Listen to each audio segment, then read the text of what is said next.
Getting yourself ready to cook is really important. So before you start to make any of the recipes that you've been asked to make, I want you to make sure that you're ready to cook.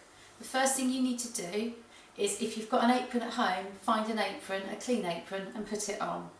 The next thing you need to do is, if you have hair that touches your shoulders or longer, you need to tie it back. That's because we lose about 200 hairs a day from our head. We don't want these going into the food. Additionally, our hair, if we're working with the hob, could catch fire, so we need to make sure that it is tied back securely.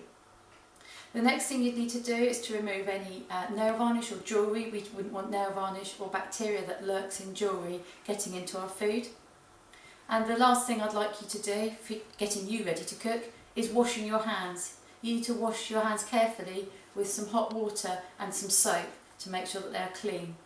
If you've got dirt under your nails, you need to make sure that you get that out as well at the same time. We don't want any of that getting into your food. Under your nails will harbour bacteria. We don't want that getting into your food. The final thing you need to do to get ready to cook, other than collecting your equipment, other than collecting your ingredients, is to clean your work surfaces down. Now, you need to check with your parent or carer how you do that at home. But at school we use a antibacterial spray. I've got one here that I use at home, and you will check with your parents first that you're using exactly what they want you to be using and how they want you to use it.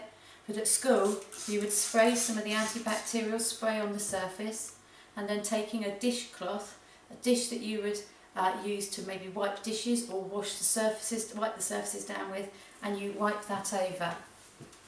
This then means that any bacteria that is on these surfaces should be removed by the antibacterial spray.